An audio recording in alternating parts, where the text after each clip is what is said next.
Commerce के सारे students का बहुत स्वागत है अकाउंटिंग कंसेप्ट के इस वीडियो में। और आपने देखा होगा कि अकाउंटिंग कंसेप्ट के ऊपर मैंने जितने अलग अलग टॉपिक के ऊपर, चैप्टर के ऊपर वीडियोस बनाए हुए हैं, छोटे छोटे कंसेप्ट के ऊपर।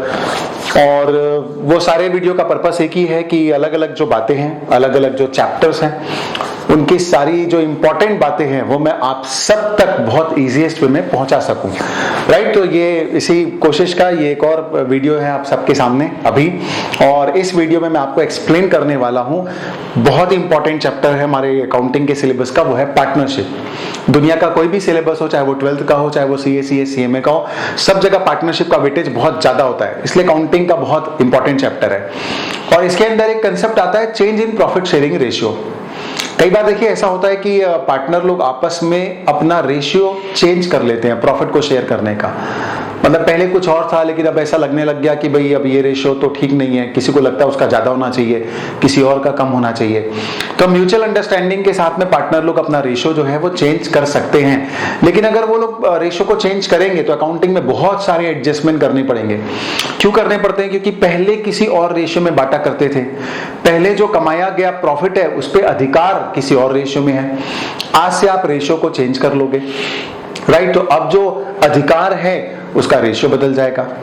राइट, तो ऐसी बहुत सारी बातें होती है जिसका हमको एडजस्टमेंट करना पड़ता है, इसीलिए इसका सेपरेट चैप्टर है ये कि change in profit sharing ratio. और हमको इस वीडियो में ये देखना है कि क्या क्या एडजस्टमेंट करने पड़ते हैं। चलिए फटाफट हम डिस्कशन करते हैं कि जब भी पार्टनर लोगों के बीच का आपस का रेशियो चेंज हो जाता है, बदल जाता है, तो हमको अकाउंटिंग में किस किस बात का एडजस्टमेंट करना पड़ता है। और मैं आपको शॉर्ट में एक्सप्लेन कर दूंगा क्यों भी करना पड़ता है। देखिए सबसे पहले क्या क्या एडजस्टमेंट करने पड़ते हैं। सबसे पहले हमको कैलकुलेट करना पड़ता है इस टाइप की सिचुएशन में गेनिंग रेशियो और सैक्रिफाइसिंग रेशियो। देखिए रेशियो क्या होता है। सबसे पहली बात तो ये कि अगर पुराना रेशियो कुछ और था, नया रेशियो कुछ और हो गया, रेशियो बदल गया, इसका मतलब किसी को हुआ होगा फायदा तो किसी को हुआ होगा लॉस। क्योंकि किसी का रेशियो हो गया होगा ज्यादा तो किसी का रेशियो हो गया होगा कम। क्योंकि आपने वो गाना सुना होगा ना, कभी खुशी कभी गम, तो किसी को ज्यादा किसी को कम। अगर रेशियो बदलेगा तो किसी को ज्यादा मिलेगा पहले से, किसी को पहले से कम मिलेगा। ये तो होना ही था, ये तो होके ही रहेगा। तो हम कैलकुलेट करते किसको फायदा हो रहा है, किसको नुकसान हो रहा है। और जिसको फायदा हो रहा है उसको बोलते हैं हम गेनिंग पार्टनर, और जिसको नुकसान हो रहा है उसको बोलते हैं सैक्रिफाइसिंग पार्टनर। राइट, तो ये कैलकुलेट करने का बहुत सिंपल सा फॉर्मूला है। हम क्या करते हैं, न्यू रेशियो माइनस कर देते हैं ओल्ड रेशियो। राइट, जो भी आपका new ratio minus old ratio हम कर देंगे, तो अब जो बैलेंसिंग फिगर आएगा उसको हम क्या बोलेंगे, गेनिंग रेशियो। राइट, और अगर ये माइनस में आ गया तो हम उसको क्या बोलेंगे, सैक्रिफाइसिंग रेशियो। या यू भी समझ सकते हैं कि अगर सैक्रिफाइसिंग रेशियो को कैलकुलेट कर रहा हूं तो old ratio minus new ratio, old ratio में से हम माइनस कर देंगे न्यू रेशियो, तो आ जाएगा सैक्रिफाइसिंग रेशियो, कितना उसने सैक्रिफाइस किया है। और अगर ये माइनस में आ रहा है तो आ जाएगा गेनिंग रेशियो। राइट, तो फाइनली दोनों को कंपेयर करना है। और मुद्दे की बात और लॉजिक की बात सिंपली ये है, अगर नया रेशियो ज्यादा है, दोनों को कंपेयर करेंगे हम, चाहे न्यू से माइनस करो ओल्ड को, चाहे ओल्ड को माइनस करो न्यू से। लाइक लॉजिक बहुत सिंपल सा ये है कि अगर नया रेशियो ज्यादा है, पहले से ज्यादा मिल रहा है अभी, तो गेनिंग है, और नया रेशियो कम है पहले के मुकाबले तो सैक्रिफाइसिंग है। राइट, तो ये रेशियो हमको फाइंड आउट करना पड़ता है, गेनिंग रेशियो, सैक्रिफाइसिंग रेशियो, ये पहला काम करना पड़ता है। दूसरा देखिए गुडविल का एडजस्टमेंट। गुडविल का एडजस्टमेंट क्यों करना पड़ता है? क्योंकि आप पहले आपने गुडविल कमाई थी तब आपका रेशियो कुछ अलग था। फ्यूचर में आप गुडविल को शेयर करोगे कभी, तब आपका रेशियो बदल जाएगा। तो कमाया किसी और रेशियो में और बांटा जाएगा किसी और रेशियो में। आप सोच के देखिए क्या ये लॉजिकल है? ठीक है, बिल्कुल नहीं है। तो गड़बड़ हो जाएगा ऐसे में तो फिर, क्योंकि जिस रेशियो में कमाया गया है उसी रेशियो में डिस्ट्रीब्यूट होना चाहिए। राइट, तो फिर इस गड़बड़ को कहीं ये गड़बड़ ना हो जाए, ये ठीक करने के लिए एडजस्टमेंट करना पड़ता है। क्योंकि आप लाइफ में जानते हो कुछ भी एडजस्टमेंट कर दिया तो वो गलत होने की संभावना होती है, वो ठीक हो जाता है। तो हम यहाँ पर गुडविल का एडजस्टमेंट करेंगे। सिमिलरली अगर हमारी बैलेंस शीट में कोई पुराना कमाया गया प्रॉफिट है, जैसे बैलेंस शीट में आपने देखा होगा कि जनरल रिजर्व होता है, प्रॉफिट एंड लॉस अकाउंट का बैलेंस होता है, वर्कमैन कंपनसेशन रिजर्व होता है, ऐसे बहुत सारे रिजर्व होते हैं। ये पुराने प्रॉफिट्स हैं हमारे। अब पुराने प्रॉफिट्स कमाए गए थे पुराने रेशियो में, राइट, और अब रेशियो आप बदलने वाले हो, तो फिर यहां पर भी इसका एडजस्टमेंट करना पड़ेगा। तो ये हो गया। और फिर revaluation of asset and liability. सारी एसेट और लायबिलिटीज का हमको रिवैल्यूएशन करना पड़ता है, जितनी भी एसेट लायबिलिटी आपके पास में, और सबका रिवैल्यूएशन करके भी उसका प्रॉफिट लॉस निकालना पड़ता है। तो मेनली ये 4-5 एडजस्टमेंट हमको करने पड़ते हैं। और कई बार एडजस्टमेंट ऑफ कैपिटल भी क्वेश्चन में दिया होता है कि अब नए सिरे से नई कहानी बनेगी, अब जो नया रेशियो होगा उसके हिसाब से सारे पार्टनर का कैपिटल अकाउंट का बैलेंस भी एडजस्ट करना है। तो ये 4 से 5 एडजस्टमेंट इंपॉर्टेंट और खास एडजस्टमेंट जो करने पड़ सकते हैं। चलिए हम एक एक करके देखते आते हैं। सबसे पहले मैंने आपको एक्सप्लेन ऑलरेडी कर दिया है कि आप कैसे कैलकुलेट करोगे गेनिंग रेशियो और sacrificing ratio, how to calculate it.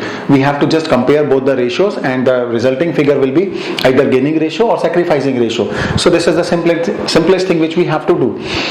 Now second चीज पर आइए, देखिए रिजर्व्स के एडजस्टमेंट, राइट। जो भी हमारे पास में रिजर्व्स वगैरह के बैलेंस पड़े हुए हैं, जनरल रिजर्व हो या प्रॉफिट एंड लॉस अकाउंट का बैलेंस हो, अब देखिए जब रिजर्व का एडजस्टमेंट करेंगे तो 2 बातें हो सकती है।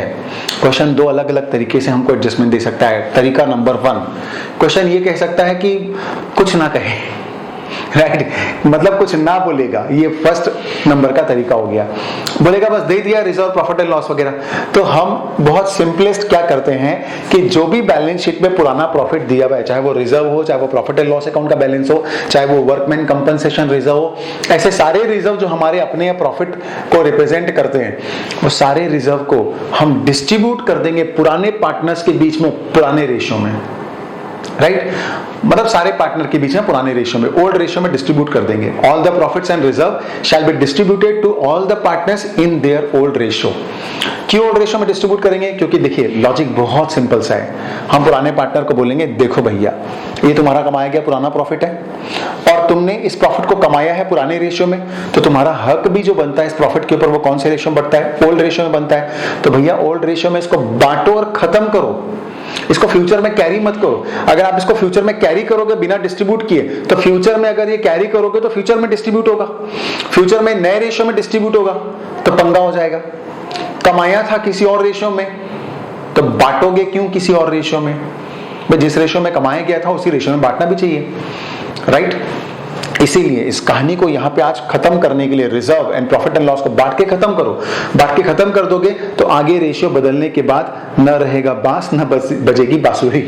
सुना होगा ना आपने मुहावरा, न रहेगा रिजर्व एंड प्रॉफिट एंड न वो बटेगा नए रेशियो में, न होगा झंझट।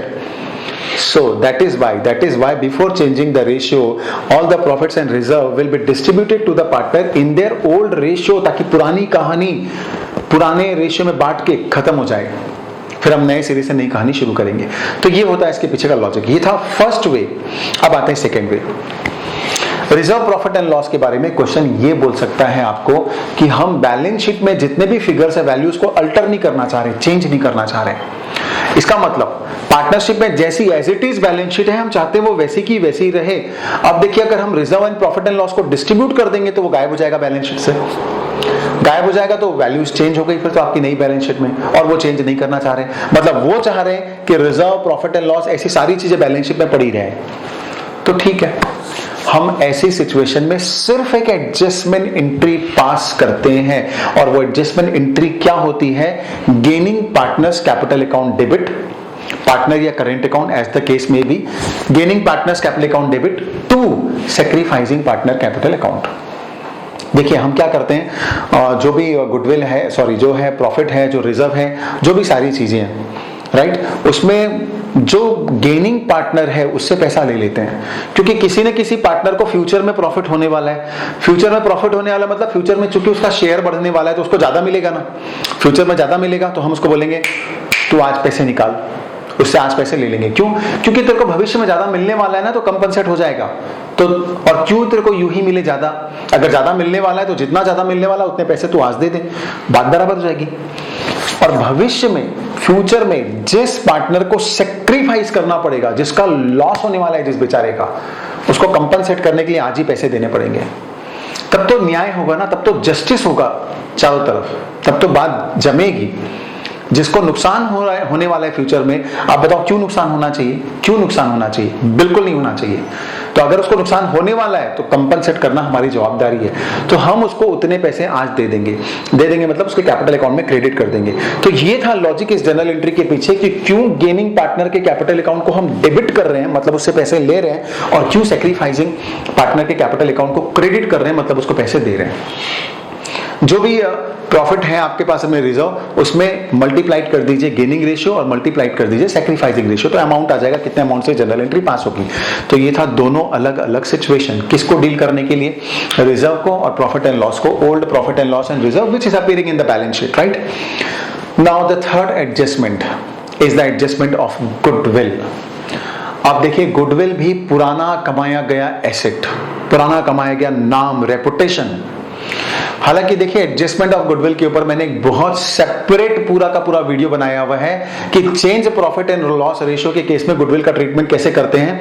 आप प्लीज पूरी जानकारी के लिए वो वीडियो जरूर देखिए, उसमें मैंने बहुत डिटेल में लॉजिक एक्सप्लेन किया है, हर एक एस्पेक्ट समझाया है कि क्यों ऐसा करना पड़ता है।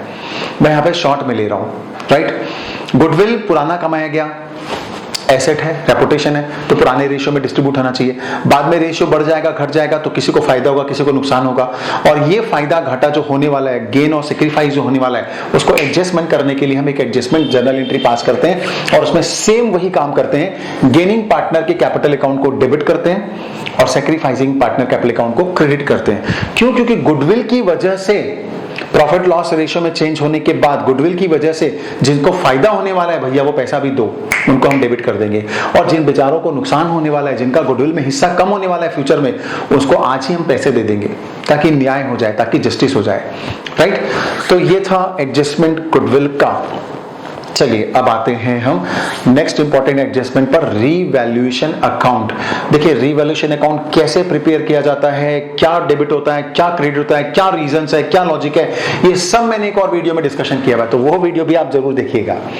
क्योंकि मेरी कोशिश है कि छोटे छोटे कंसेप्ट को मैं एक एक वीडियो में बना के देते जाऊं, तो मैंने वो इसके लिए सेपरेट वीडियो पूरा बनाया हुआ है, तो वो आप जरूर देखिएगा अगर आपको डिटेल में समझना हो तो। यहाँ पे मैं आपको शॉर्ट में एक्सप्लेन कर रहा हूँ। एसेट एंड लायबिलिटीज की वैल्यू आप जानते हैं लाइफ में बदलती रहती है, राइट। क्योंकि आपने गाना सुना होगा कि हर घड़ी बदल रही है रूप जिंदगी, तो यहाँ हर घड़ी बदल रहा है वैल्यू एसेट का। ऐसा होता है, एसेट और लायबिलिटीज की वैल्यू भी क्या होती है, हर घड़ी हर साल बदलती रहती है। अब बदलते रहती है तो एसेट की वैल्यू, लायबिलिटी की वैल्यू कम होगी, ज्यादा होगी, इससे फायदा या नुकसान होगा। जो फायदा या नुकसान हुआ है, राइट, वो तो पुराने रेशियो में डिजर्व करते हैं पार्टनर, तो भैया उसको कैलकुलेट करो कितना प्रॉफिट या लॉस हुआ है और उसको पुराने रेशियो में डिस्ट्रीब्यूट करके खत्म करो उनको, राइट। अभी तक जो गेन हो चुका है एसेट और लायबिलिटी की वैल्यूज को बढ़ने के कारण या घटने के कारण, उसको अभी तक के रेशियो में डिस्ट्रीब्यूट कर दो।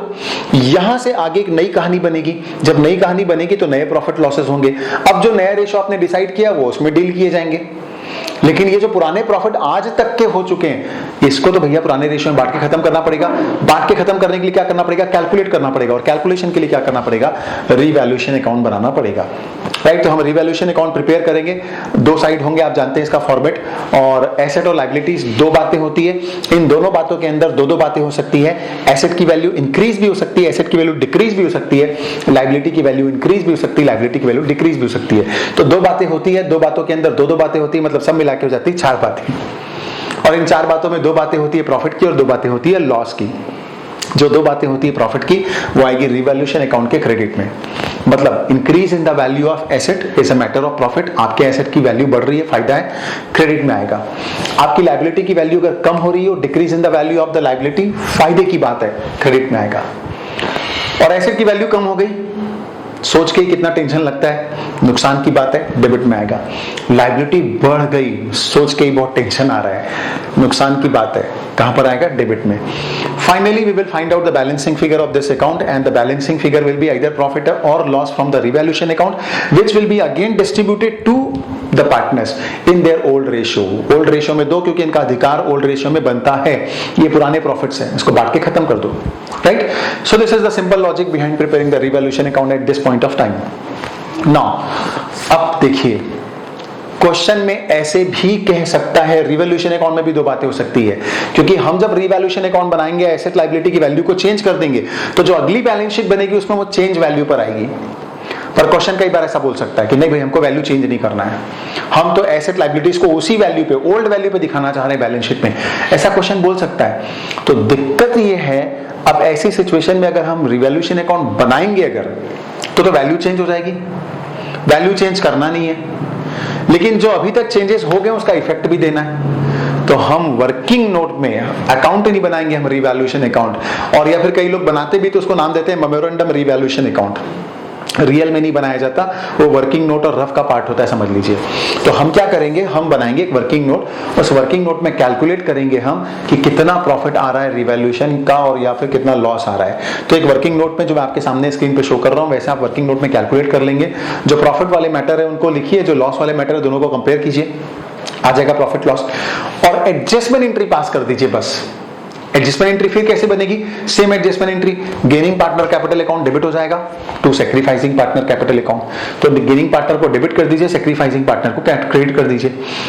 अमाउंट कैसे निकालेंगे, तो profit and loss on revaluation multiplied by gaining share and profit or loss on the revaluation multiplied by sacrificing share, उससे आ जाएगा आपका अमाउंट, कितने से डेबिट होगा कितने से क्रेडिट होगा।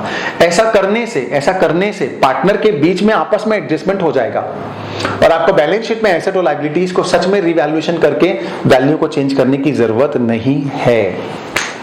ऑलराइट, तो ये सारे एडजस्टमेंट करने पड़ सकते हैं आपको। तो ये थे मोस्ट कॉमन और इंपॉर्टेंट एडजस्टमेंट। इसके साथ साथ हो सकता है क्वेश्चन ये भी बोल दें कि भाई कैपिटल को भी एडजस्ट करेंगे, तो कैपिटल के एडजस्टमेंट को मैंने एडमिशन ऑफ पार्टनर में बहुत अच्छे से एक्सप्लेन किया, वो जरूर देखिएगा, और वो करना पड़ जाए तो वो भी कर लेंगे। ऑलराइट, तो ये सारे एडजस्टमेंट करते हैं हम। तो जो चेंज होता है पार्टनर लोग के बीच के प्रॉफिट एंड लॉस का रेशो का, उसका सारा एडजस्टमेंट इसके अंदर कवर हो जाता है। हर जगह जस्टिस होता है, न्याय होता है, किसी को तकलीफ नहीं होती है, सभी खुशी खुशी रहते हैं। आई होप आपको ये सारी बातें समझ में आई होगी। मेरे अकाउंटिंग के ऊपर अलग अलग चैप्टर के, अलग अलग सिलेबस के बहुत सारे वीडियोस बने हुए, आप जरूरत पड़ने पर वो भी जरूर देखिएगा। Thank you.